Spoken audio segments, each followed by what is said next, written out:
Welcome back to the program. Heartbreaker, 120, 121. It was Dame time just for a second. Then Murray broke our hearts with that three-pointer in the corner. Now let's get into tonight's show. We have a great show. We have a big show for you tonight. We have a lot of special guests. Later on, we're going to break down the game with Bo Deezy, and Wally is joining us from Portland. He's our Portland insider. But first, I sat down before the game and talked to one of the biggest Blazers fans in Portland. His name is Satchel Laurie, and this is what Satchel had to say about being a Blazer fan. Mr. Satchel Laurie, thanks for joining the 77 podcast. Appreciate it. Hello. So you're a Blazer fan. When did you start becoming a Blazer fan, buddy?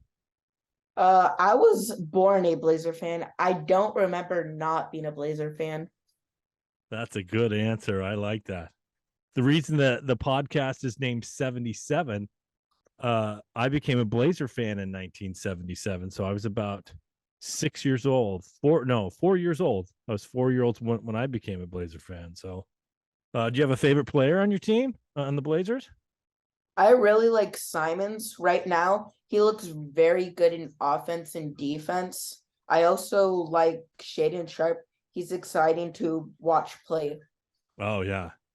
Ant and Shaedon, they're very athletic. They like to do those big plays. Hopefully we get some tonight.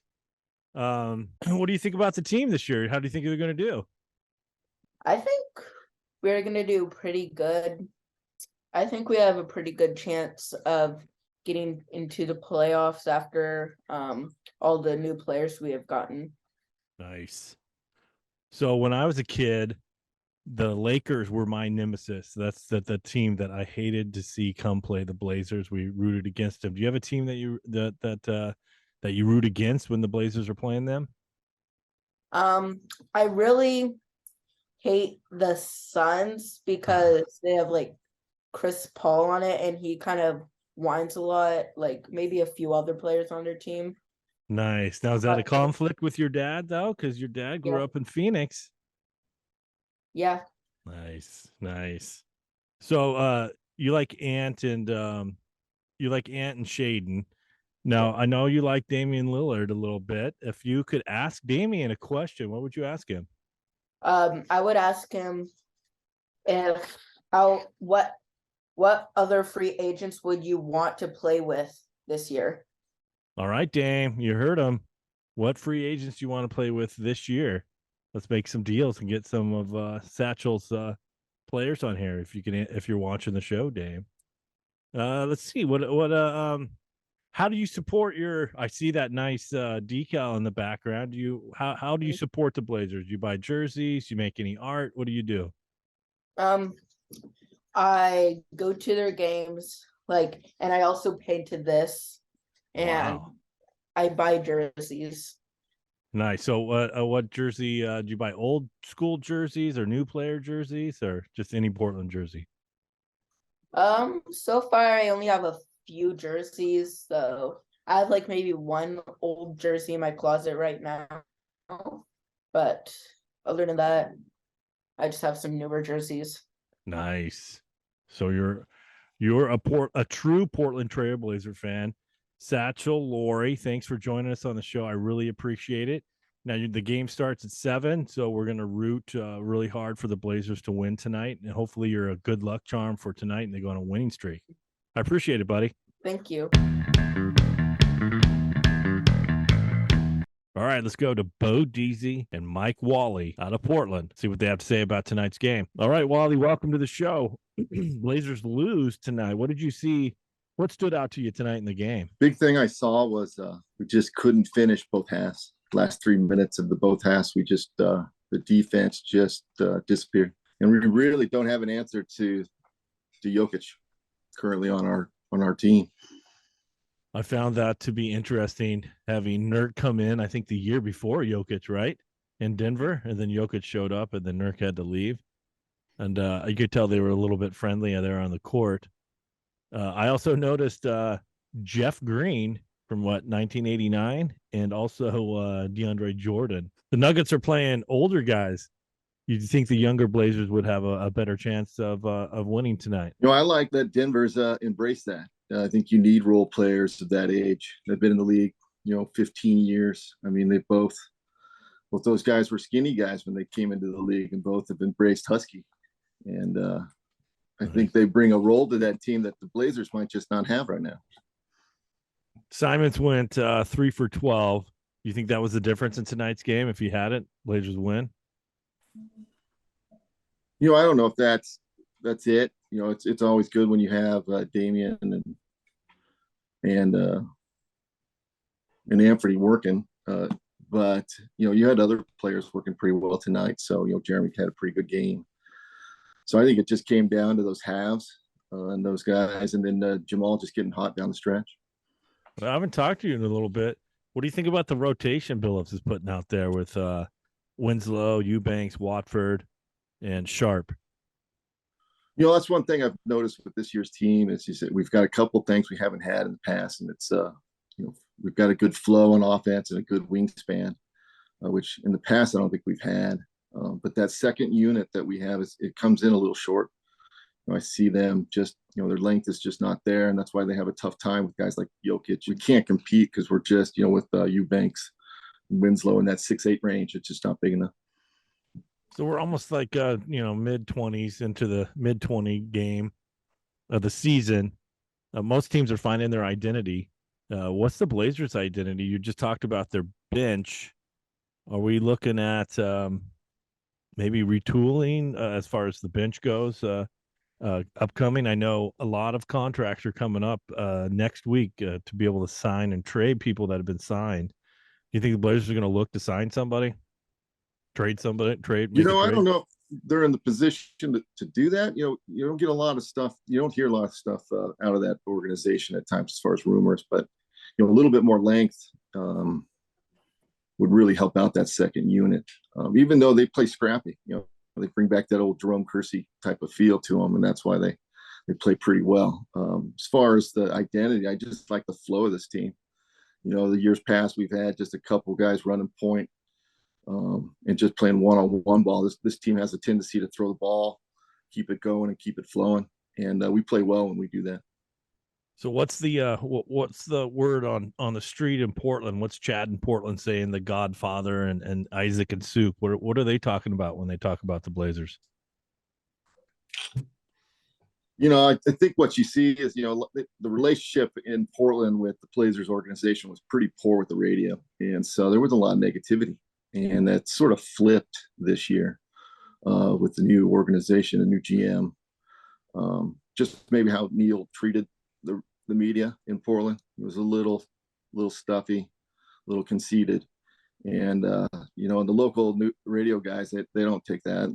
And so they just pretty much dumped on him all the time. And so this year it's been nice to see just a positive interaction on the radio about the team, the effort. I mean, look at the schedule they've played. One of the toughest in the NBA, probably their toughest stretch of the year by far, and they came out over 500. This is it looked like a 9-win stretch, and they won 13 games. Who are they getting behind? I know there's a lot of people to get behind, Josh Hart and Shaden Sharp, but who's the Blazer worker that everyone's jumping on in Portland? Is it Eubanks, the local kid? I think it's the guy I call Snapshot, and that's Shaden Sharp. I mean, he's getting a lot of pull just because of what he can do with his jump and how smooth he is. And I think he's getting that call on the radio. I like that. I like Snapshot. I like that nickname. I did an interview earlier with a young fella, was 13, and he used to be a Damian Lillard fan. He still is, but he talked about Shaden Sharp right away. So he's resonating with the younger audience in Portland. Always happens here. We always love our underdog, our guy coming off the bench that plays hard, and adding the fact that he can jump out of the gym and electrify the crowd. That just brings everybody, to their feet in Portland. Okay, I want to address one thing with you because Wally is local in Portland. He's an Oregon man. He does listen to the radio. I'm hearing weird things on the radio about Gary Payton II. There was some deleted stuff, and then he's either playing, he's not playing. Then Steve Kerr comes out and says, I miss Gary Payton II. What are they talking about up there in Portland when he's going to play? When is he going to play? Well, that came up today, the afternoon show. Isaac and Rob Isaac Rock and Big Soup. They had Jason Quick on from the Athletic, and he's the beat writer pretty much of the local for the local rag. And so, he came back, and those rumors were all about. They talked about that, about how get to keep Bush back, and and really what it came down to with what Quick said is that he'll come back when he comes back, when he feels right to be on the court. It seems like he's been cleared from a medical standpoint. Yeah, he's practicing, but he's just not feeling the court yet. Yeah, he feels comfortable and he feels like he's ready to go. So and that's about it. It's been a little. No conspiracy theories. No, they're not going to trade him to Golden State. Well, they bring back, festive. Was it festive Ezekiel? Yeah. He did that where he was medically cleared to play, and he ended up sitting the whole year. And it came down to the fact that he just didn't feel right, and so he just kept saying no. Wow. Who was that? Festus Ezeli. Festus Ezeli. All right.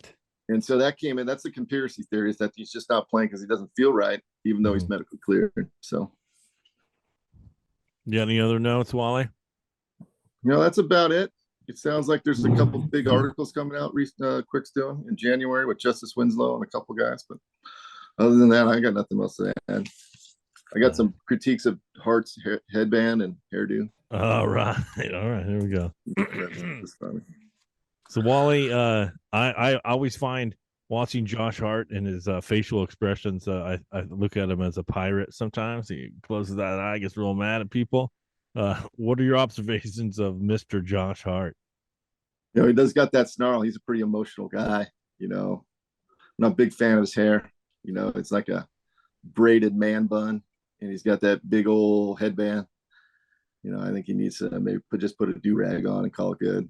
But I do love how he plays. He's a big old banger. He rebounds the basketball, and he plays with that Jerome Kersey feel, and I like that style of player.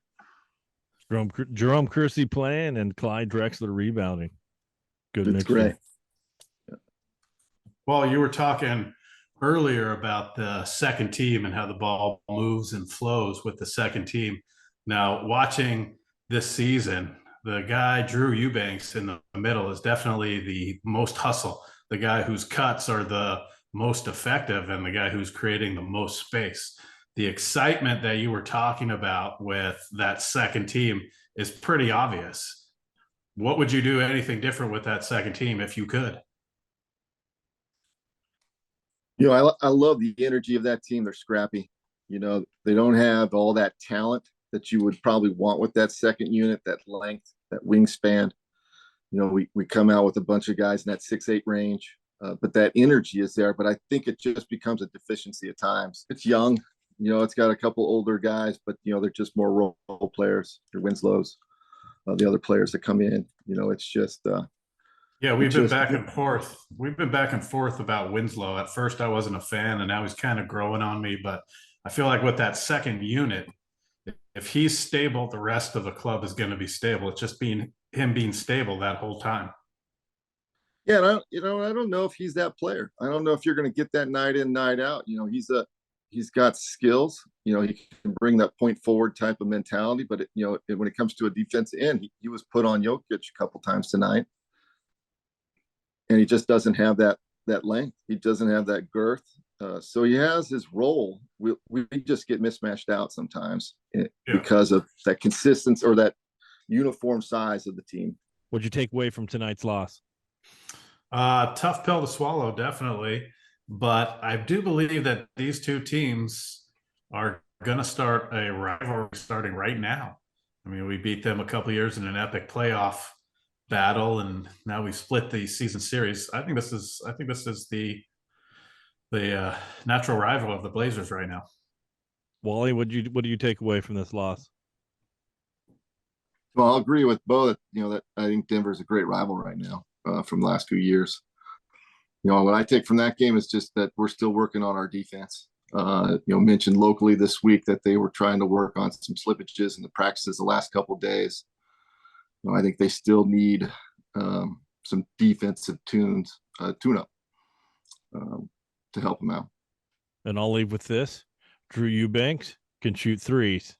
All right, everybody. I appreciate you guys showing up, and we'll talk to you next game. All right, let's go to the post game. Here's Chauncey Billups and what he has to say about tonight's loss. You know, it was a hard-fought game the whole game. I thought we was in pretty good control, and then we had a bad start to the fourth quarter again,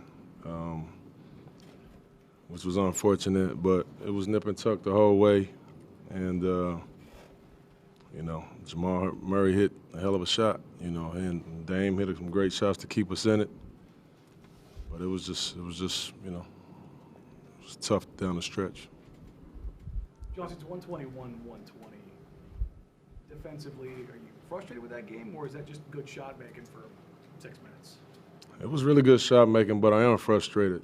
We didn't execute the way we needed to in the last few minutes, but more in particular the 8 seconds. What did you think of the execution on your last play? I mean, 0 point out is not a whole lot of time to get something off, but I mean, we turned the ball over. So what can I think? It's poor execution.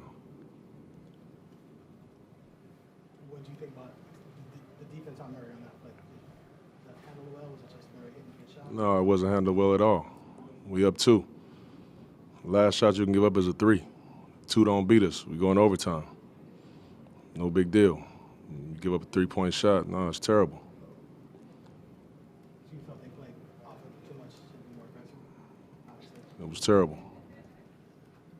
Obviously, you don't like to drop a game here, but Dirk probably had his most complete game of the season. Is that a fair assessment? Yeah, that's fine, but it don't mean nothing. We lost the game. I don't care about stats and none of that. None of that stuff matters, man. We didn't execute well enough to win the game. I don't care who played well. That don't matter to me. Is it more disappointing as well, given you had practice yesterday, you had some time off, and you're trying to fix things defensively, and it sounds like guys are not executing the way you want? No, it wasn't. I don't really. That's not a big deal. You're gonna get into some. That's an incredible offensive team. So they're gonna put pressure on you and stretch the defense. They're gonna do a lot of different things. But with all of that being said, you know, and if you're in a good position, we have to lose the game executing what we said we was gonna do. And if we execute and we lose, tip your hat and you go. You don't execute and you lose, you're disappointed, you know. And I'm pretty sure all of our guys in there feel the same way. So just to clarify, when in the timeout before they ran that play, I'm guessing you said like, hey, we can't come in here. Of course. Well, okay, so Of course. and then after the game, was that kind of the discussion with the team after? Or do you not touch that after that happens? Well, yeah, you obviously you're up 2 points, 8 seconds. There's only one shot that can kill you, man. Literally. Don't give up an and 1, and don't give up a 3. Okay? And you know, we just failed to do that. You know, when we had plenty of opportunities there to execute what we said we was going to execute in the timeout. That's our show for tonight. I want to thank the Laurie family. I want to thank Bo Deezy. I want to thank Mike Wally, C. Dizzy, Abe Johnson, Chip, and BT. We'll see you next time at the A&L Tavern. All right, have a good night, everybody.